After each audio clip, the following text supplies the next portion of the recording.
할렐루야. 오늘도 하나님 앞에 나와 예배하는, 온라인으로 예배하는 모든 성도님들을 환영합니다. 제가 기도함으로 새벽 예배 시작하겠습니다. 하나님, 오늘도 새벽을 깨워 하나님 앞에 온라인으로 예배하게 하시니 감사를 드립니다. 오늘도 믿음으로 예배 자리에 나왔으니 오늘 예배를 통하여 주님과의 관계가 다시 회복되게 하여 주시고 주님 주시는 평안과 기쁨을 누리는 은혜의 시간이 되게 하여 주옵소서. 특별히 하나님 이 시간 주님께서 주시는 평강으로 우리의 마음을 지켜주시기 원합니다. 너희의 모든 길을 주께 맡기라고 말씀하셨사오니 염려하는 마음, 사람과 형편을 탓하는 마음, 상한 마음들 다 내려놓게 하여 주시고 어떤 상황에서도 세상과 사람을 바라보는 것이 아니라 주님만 바라보며 주님과 동행하는 저희 모두가 되게 하여 주옵소서. 하나님, 이제 말씀 듣습니다. 오늘 말씀, 오늘 예배를 시간을 통하여 은혜의 담비를 내려주셔서 우리의 완악한 마음이 녹아지게 하시고 우리에게 주시는 말씀이 우리에게 참 평안과 위로가 되게 하여 주옵소서. 오늘도 은혜 주실 것 믿사오며 예수님의 이름으로 기도합니다. 아멘. 오늘 우리에게 주시는 하나님의 말씀은 마태복음 3장 1절부터 12절까지의 말씀입니다. 그때 세례 요한이 이르러 유대 광야에서 전파하여 말하되 회개하라, 천국이 가까이 왔느니라 하였으니 그는 선지자 이사야를 통하여 말씀하신 자라. 일렀으되 광야에 외치는 자의 소리가 있어 이르되 너희는 주의 길을 준비하라, 그가 오실 길을 곧게 하라 하였느니라. 이 요한은 낙타 털 옷을 입고 허리에 가죽띠를 띠고 음식은 메뚜기와 석청이었더라. 이때 예루살렘과 온 유대와 요단강 사방에서 다 그에게 나와 자기들의 죄를 자복하고 요단강에서 그에게 세례를 받더니 요한이 많은 바리새인들과 사두개인들이 세례 거는 대로 오는 것을 보고 이르되 독사의 자식들아, 누가 너희를 가르쳐 임박한 진노를 피하라 하더냐. 그러므로 회개에 합당한 열매를 맺고 속으로 아브라함이 우리 조상이라고 생각하지 말라. 내가 너희에게 이르노니 하나님이 능히 돌들로도 아브라함의 자손이 되게 하시리라. 이미 도끼가 나무뿔에 놓였으니 좋은 열매를 맺지 아니하는 나무마다 찍혀 불에 던져지리라.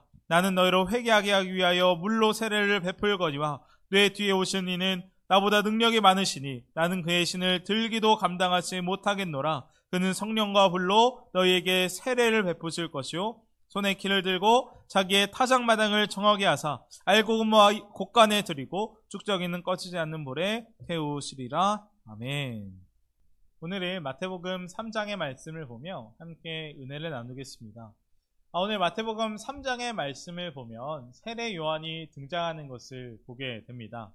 세례 요한은 예수님께서 공생의 사역을 하시기 전 이스라엘에서 가장 큰 영향력을 끼쳤던 인물로 그는 주로 광야에서 하나님의 말씀을 전했고 세례를 베풀면서 많은 영적인 활동을 하던 인물이었습니다.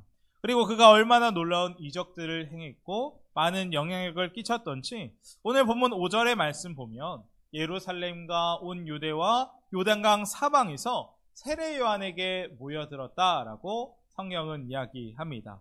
특별히 이 요한에게 어떤 사람들까지 찾아왔냐면 바리새인들과 사두개인들까지 찾아왔을 정도였습니다. 다시 말하면 세례 요한은 이스라엘뿐만 아니라 주변에 있는 여러 민족들에게도 알려진 사람이었고 바리새인, 사두개인과 같이 지위가 높은 사람들에게도 그 사회적 지위가 높은 그런 사람에게도 요한의 영향력이 미쳤다라는 것을 오늘 본문에서 볼 수 있는 것입니다. 자, 그런데 오늘 본문 말씀을 보면 그렇게 영적으로 뛰어나고 많은 사람들에게 영향력을 미치던 그 세례 요한이 자신의 역할에 대해서 이야기하고 있는데 세례 요한이 뭐라고 말씀하고 있습니까? 세례 요한은 자신이 주님의 오실 길을 예비하는 자라고 이야기하고 있습니다. 3절 말씀에 그는 선지자 이사야를 통하여 말씀하신 자라. 일렀으되 광야에 외치는 자의 소리가 있어 이르되 너희는 주의 길을 준비하라, 그가 오실 길을 곧게 하라 하였느니라 라고 말씀하고 있습니다. 그는 자신을 광야에서 외치는 자의 소리라고 했습니다. 분명 소리는 보이지 않습니다. 다시 말하면 자신의 모습은 감추어지고 예수님의 오시는 그것만 준비하고 드러냈던 삶이 바로 요한의 삶이었다라는 것입니다. 또 11절 말씀에 나는 너희로 회개하게 하기 위하여 물로 세례를 베풀거니와 내 뒤에 오시는 이는 나보다 능력이 많으시니 라고 말하고 있습니다. 세례 요한은 그렇게 능력이 뛰어나고 많은 사람들에게 영향력을 베품에도 불구하고 오직 예수님만 바라보았고 예수님만 드러내는 그런 사람이었다라는 것입니다. 자, 그렇다면 요한은 그 예수님을 자기 뒤에 오시는 자신은 감당할 수도 없는 그 예수님을 어떻게 소개하고 있습니까? 12절 말씀입니다. 손에 키를 들고 자기의 타작마당을 정하게 하사 알곡은 모아 곡간에 들이고 쭉정이는 꺼지지 않는 불에 태우시리라 라고 예수님을 소개하고 있습니다. 세례 요한이 오실 예수님을 증거하는데 그 예수님은 누구시냐면 손에 타작키를 들고 알곡은 모아 곡간에 들이고 쭉정이는 모아서 불꽃에 꺼지지 않는 그 불에 태우시는 주님이라고 말하는 것입니다. 다시 말하면 예수님께는 중간이 없다는 것입니다. 반드시 주님 오시면 알곡과 쭉정이 두 부류로 확실하게 나눠진다라는 것입니다. 주님 앞에서는 세상도 사랑하고 하나님도 사랑하고 그런 신앙 있을 수가 없다는 것이죠. 진짜 예수님을 만난 사람은 반드시 알곡의 삶이 있어야 한다라는 것입니다. 그러나 하나님을 믿으면서도 주님을 예배한다라고 하면서도 알곡의 삶을 살지 못하고 쭉정이의 삶을 사는 사람들 있었습니다. 바로 바리새인들과 사두개인들이었습니다. 바리새인은 종교적으로 가장 열심히 있고 신실하다고 소문난 사람들이었습니다. 그리고 사두개인들은 그 당시의 귀족들, 사회적 지위가 높은 사람들이었습니다. 분명 그들은 하나님을 믿는다고 하지만 속으로는 돈을 좋아하고 자기 자신을 드러내고 높이는데 정신이 팔린 사람들이었습니다. 그래서 세례 요한은 그들을 보면서 정말 무서운 경고의 말씀을 하십니다. 7절 말씀에 요한이 많은 바리새인들과 사두개인들이 세례 베푸는 데로 오는 것을 보고 이르되 독사의 자식들아 누가 너희를 가르쳐 임박한 진노를 피하라 하더냐라고 하였습니다. 요한은 정말 무서운 표현 그들을 향해 독사의 자식들아 라고 했습니다. 그리고 이것을 보면 우리가 분명 알아야 할 것 있습니다. 그것은 무엇이냐면 하나님 나라가 임할 때 가장 조심해야 하는 사람이 바로 종교적인 열심만 가지고 있는 그런 사람이라는 것입니다.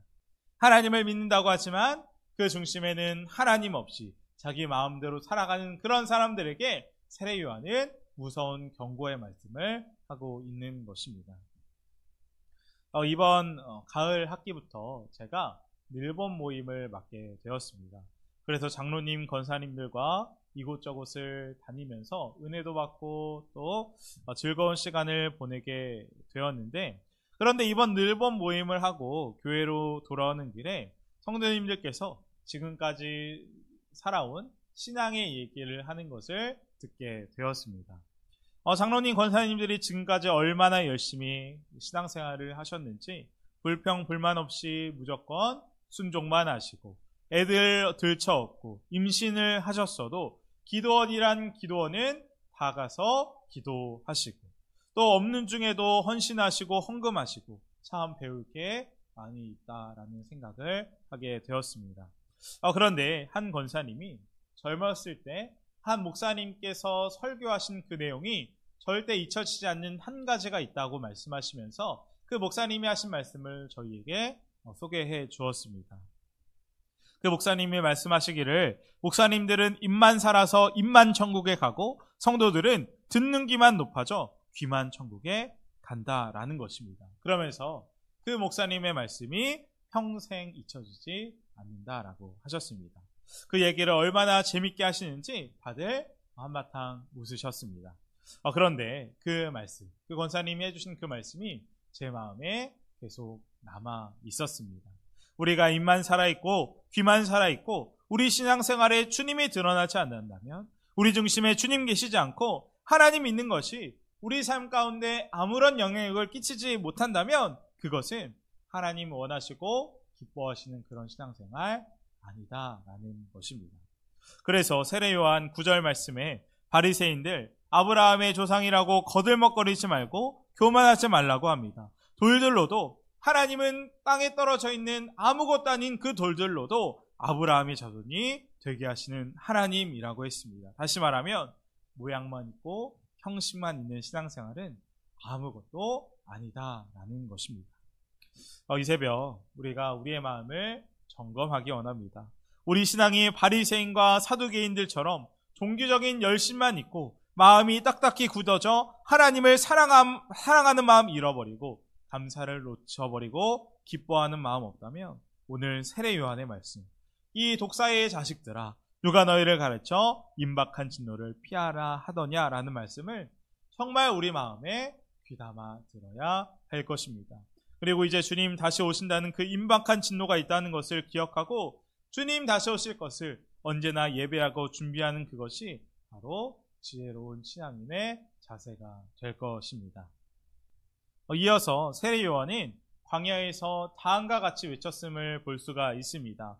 하나님 나라가 가까이 왔으니 회개에 합당한 열매를 맺으라. 아멘. 저는 오늘 말씀을 묵상하는 가운데 도대체 회개에 합당한 열매가 무엇일까 고민하고 묵상해 보았습니다. 그리고 말씀을 준비하는 가운데 주님 주신 메시지를 2가지 정도 찾아보게 되었는데, 첫 번째, 회개에 합당한 열매는 주님과 함께하는 삶이 아닐까 합니다. 우리는 회개에 합당한 삶의 열매라고 생각하면 우리의 행동이 변하고 말이 변하고 선행을 하는 것으로 생각합니다. 그러나 그것도 참 놀라운 변화지만 더 본질적인 열매가 있습니다. 바로 주님과 붙어있는 삶입니다. 누가 뭐라고 해서 변하는 게 아니라, 노력한다고 해서 우리의 삶이 변하는 것이 아니라 우리가 주님께 붙어있게 되니까 자연스럽게 열매가 맺히게 되는 것입니다. 제가 교회에서 부교역자로 일을 하면서 담임 목사님을 모시고 운전할 때가 많이 있었습니다. 그런데 담임 목사님 모시고 운전을 하면 평소 때와는 운전 스타일이 180도 달라집니다. 목사님 피곤하실 텐데 빨리 모셔다 드려야지 생각하면서 안전운전을 해야 하고, 혹시 추우신지는 않으신지 더우신지 않으신지 계속 신경 쓰면서 자그마한 건 하나하나 다 신경 쓰면서 운전하는 것입니다. 혼자 있을 때는 거칠게 운전하는 사람에게 화도 내고 혼자 있으니 노래도 하고, 그런데 목사님과 함께 차를 타면 함부로 하지 못하는 제 자신을 보게 된 것입니다. 그러면서 제가 깨달은 것 하나 있습니다. 그것은 무엇이냐면 우리 삶의 운전은 어떤 교육을 받거나 또 연습을 해서 바뀌는 것이 아니라 우리의 삶은 우리 앞에 함께 타시고 우리 인생길을 가시는 주님을 보는 눈, 그 눈이 있어야 변하겠구나라는 것을 깨닫게 되었습니다. 지금도 우리 안에서 우리의 생각과 말 하나하나를 들으시는 주님이 정말 믿어져야 우리의 삶이 바뀐다라는 것입니다. 우리 그리스도인들의 삶은 나와 함께 계시는 주님, 그 주님과 동행하는 것이 우리 삶의 가장 중요한 열매인 것입니다. 세례 요한은 예수님 만나기 전부터 오실 주님을 바라보며 살았습니다. 그에 비하면 우리들은 그 예수님을 아예 우리 마음의 중심에 모시고 살아가는 자들 아니겠습니까? 그러니 얼마나 더 주님을 주목하며 살아야 마땅하겠습니까? 작은 실천이지만 오늘도 우리의 삶의 자리에서 회개에 합당한 가장 큰 열매, 주님과 동행하며 주님과 함께 말하고 주님과 함께 행동하는 것입니다. 오늘 그런 열매를 맺으시는 축복이 우리 모두에게 있기를 주님의 이름으로 간절히 축원드립니다. 2번째로 하나님께서 우리에게 주신 회개에 합당한 열매는 바로 겸손일 것입니다. 오늘 말씀을 보면 세례 요한이 그토록 고대하던 예수님을 드디어 만나게 되었습니다.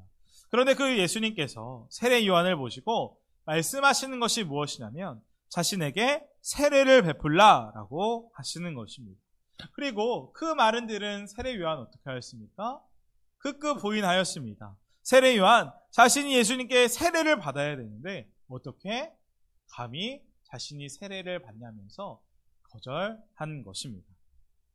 그런데 그런 요한에게 예수님 다음과 같이 다시 말씀하셨습니다.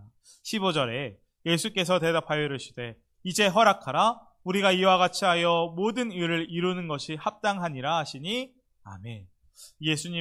그리고 예수님 말씀 앞에 요한은 예수님께 세례를 베풀게 되었습니다.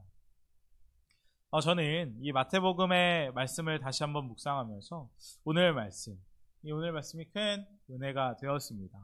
분명 예수님 세례가 필요 없으신 분입니다. 분명 세례의 의미는 무엇입니까? 죄인들의 죄를 씻김받고 이제 새 생명을 얻었다라는 그런 예식이 세례 아니겠습니까? 그런데 예수님께서 세례를 받으신 것입니다.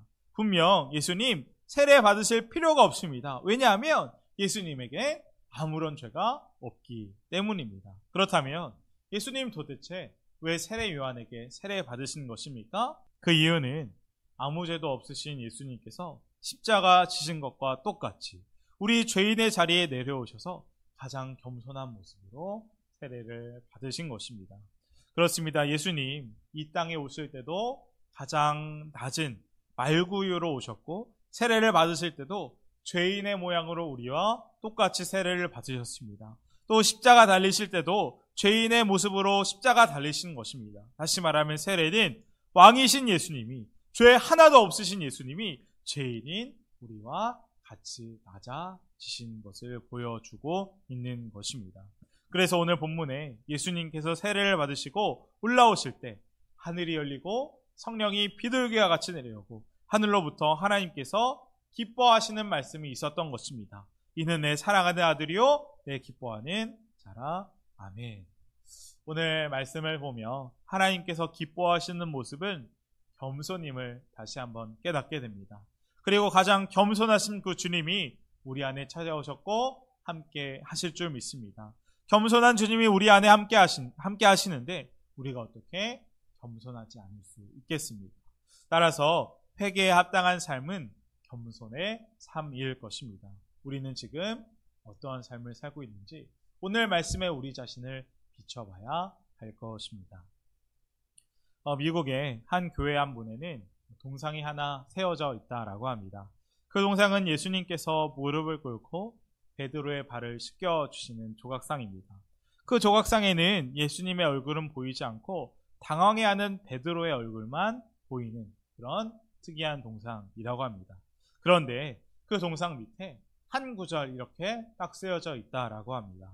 예수님의 얼굴을 보고 싶습니까? 그러면 무릎을 꿇으십시오. 이 무릎을 꿇으십시오. 이 문장이 꼭 이 새벽 우리에게 주시는 하나님의 말씀 같습니다. 주님을 보려면 우리가 낮아져야 할 줄 믿습니다. 우리 주 예수님 만나려면 겸손한 길을 가야 할 것입니다. 이 새벽 세례 받으신 주님을 기억하라. 주님이 말씀하시는 것 같습니다. 우리가 겸손한 자리, 남을 섬기는 자리, 어떤 상황에서도 주님을 바라보며 기뻐하는 감사의 자리, 그 자리로 나아가는 우리 모두가 되기를 주님의 이름으로 간절히 축원드립니다. 이 시간 함께 기도하기 원합니다. 첫 번째로 기도할 것은 회개에 합당한 삶의 열매를 하나님 맺기 원하오니 그 회개에 합당한 열매를 맺게 해달라고 하나님 앞에 간절히 기도하며 나아가겠습니다. 주님 바라보는 믿음의 눈이 뜨여지게 하시고 우리 안에 오신 주님으로 말미암아 항상 겸손의 삶을 살아갈 수 있는 우리 모두가 되게 해달라고 제가 함께 기도하겠습니다. 두 번째로 기도할 것은 교회와 교회학교 우리 환우분들 위해 기도하겠습니다. 하나님 환우분들 불쌍히 여겨주시고 하나님의 강한 손으로 어루만져 주셔서 병이 속히 나을 수 있도록 기도하겠습니다. 또한 어제 담임 목사님과 성도님들 선교팀이 태국으로 출발하였습니다. 도착해서 한밤중일 텐데 모든 일정 가운데 하나님 함께 하셔서 은혜롭고 안전한 선교가 되게 해달라고 함께 중보하겠습니다. 자, 기도함으로 오늘 모든 예배 마치겠습니다. 하나님 아버지 감사합니다. 오늘도 말씀하여 주시고 하나님의 뜻과 마음을 알게 하여 주시니 감사를 드립니다. 하나님 오늘 세례 요한을 보며 우리의 삶을 돌아봅니다. 저희가 회개에 합당한 열매를 맺기 원합니다. 세례 요한같이 주님만 바라보는 삶을 살게 하여 주시고 언제나 주님을 따라 겸손의 삶을 살아가는 저희 모두가 되게 하여 주옵소서. 하나님 저희들은 연약하지만 하나님 강하신 하나님일 줄 믿습니다. 겨자씨와 같은 믿음으로도 산을 옮길 수 있다 말씀하셨사오니 언제나 믿음으로 나아가는 저희 모두가 되게 하여 주옵소서. 하나님 또한 오늘부터 태국 선교팀 태국 선교가 시작됩니다. 저희 교회를 통해 주님의 뜻이 태국에 이루어지기를 간절히 기도합니다. 태국 선교지 가난한 자에게 복음이 전파되고 눈먼 자가 다시 보게 되며 눌린 자가 자유케 되는 성령의 역사가 일어나게 하여 주옵시고 병든 자가 치료받고 귀신이 떠나가며 이유와 평강과 희락이 넘치는 주님의 나라가 이루어지게 되기 원합니다. 하나님 모든 선교일정 가운데 함께 하셔서 역사하여 주옵소서. 특별히 선교팀을 이끄시는 담임 목사님 계십니다. 하나님께서 영육간에 강건하게 하시고 세임 주셔서 마지막 날까지 선교팀 잘 이끌 수 있도록 하나님께서 인도하여 주옵소서. 이 모든 말씀 예수님의 이름으로 기도합니다. 아멘.